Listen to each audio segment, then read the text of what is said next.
Greetings everyone, Kenji here at Life of Clay.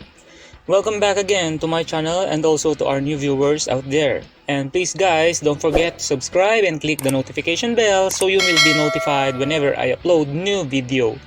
This is the part 2 of Brown and Black Beetle, my third batch of character in Larva animation series. And without further ado, come bring the clay on and let's begin. And in this part 2, I will be making Black. Black is a horned atlas beetle that has great strength and is usually punching a cocoon, which he uses as a punching bag. He's aggressive and will beat up whoever he thinks messing with him. In Black's back, he turns out to be a slug wearing beetle armor. And again, the usual thing I do, I start out with its body by shaping a foil and wrap it with thin sheet of clay. And as the body got its shape, I'm now adding those abs-like segments. I poke the area where the legs and the arms will be attached later.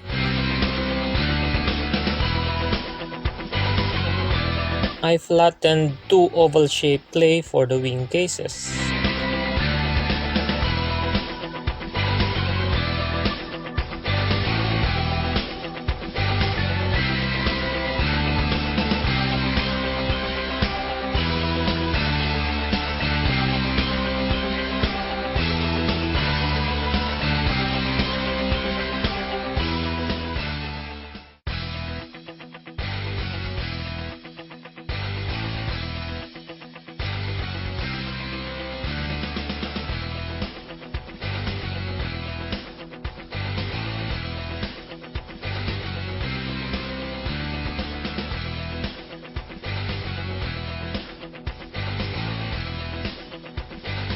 I skewered it to my fork stand so I may not erase these details I put.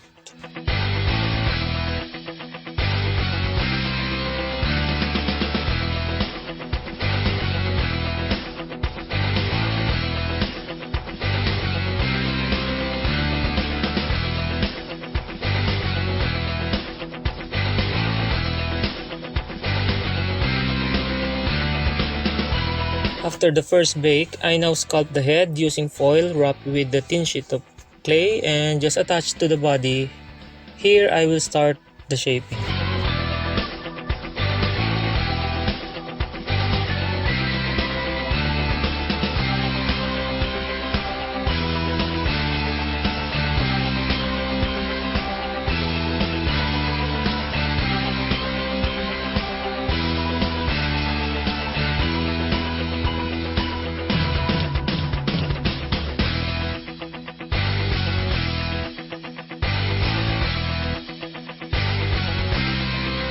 I scored these specific areas to be able for the next addition of clay to adhere since I'm not using bake and bond with my projects.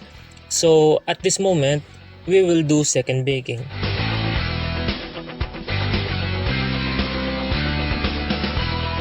After the second baking, I drilled two holes on the head for the two horns and I inserted aluminum wires for reinforcement. And now let's add the thin sheet of clay again to build up his lower protruding jaw, adding those flat fangs and do the blending.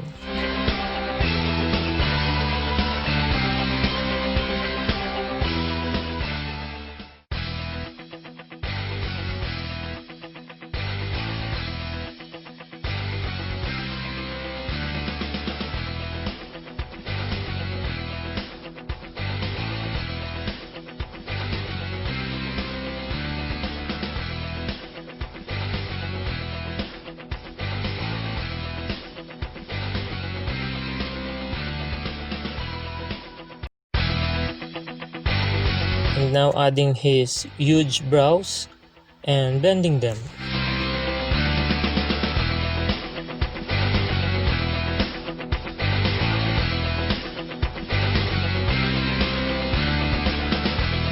Since his legs are so tiny and pointed, it's impossible for this sculpture to stand by itself.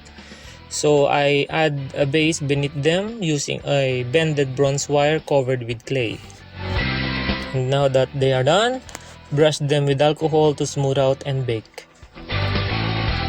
And while waiting for the baking time, I started the arms. I use again bronze wire wrapped with very thin sheet of clay.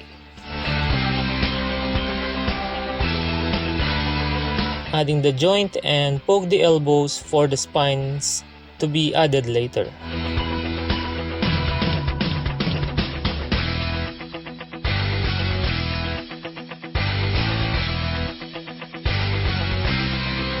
Now I'm adding his boxing gloves and poke for the spines to be added later as well.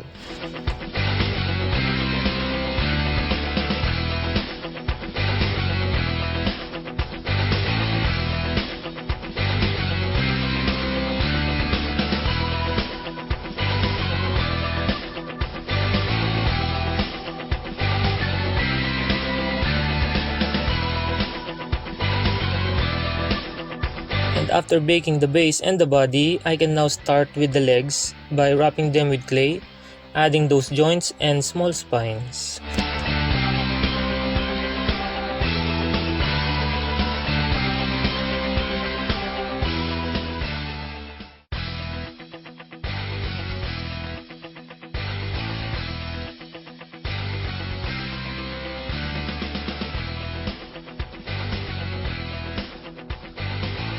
Next is adding the horns by wrapping them with clay, forming them according to the reference.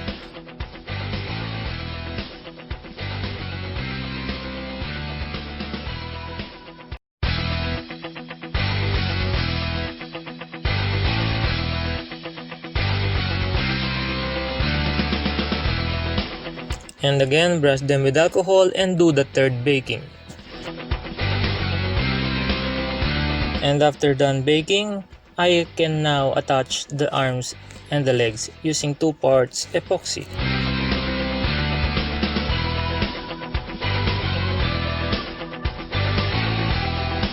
I also add that tiny ball on the tip of his horn, along with that small branch horn on his nose using plastic bristles and epoxy.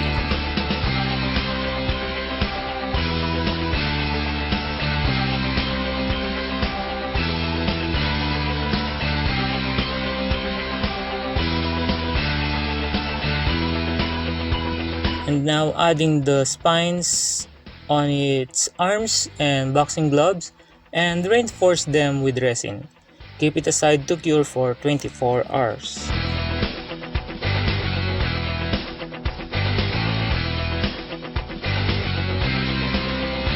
And now let's do the shoulder armor, forming a triangular shape and adding some lining on the edge. Poke them with small aluminum wire for the spine to be added later. I added more clay on top to make them humpy and added the spines using a cone-shaped piece of clay.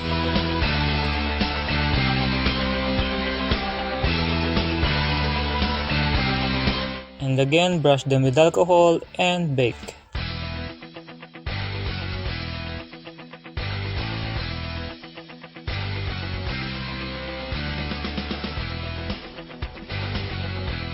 And now that the shoulder armors are ready, this will be the final attachment and everything will be ready for the next process, which is the painting.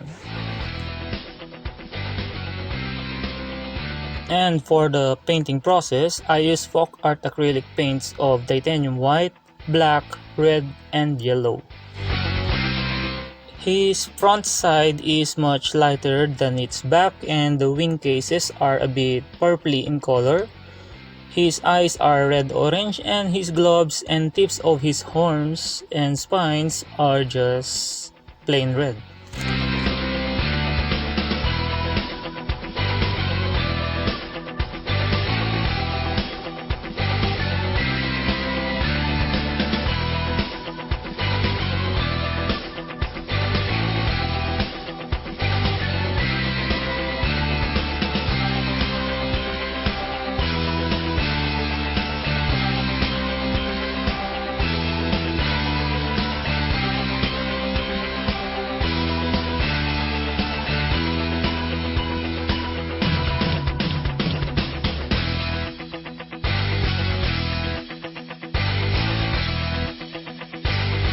And now for the final touch, sealing it with water-based polyurethane varnish.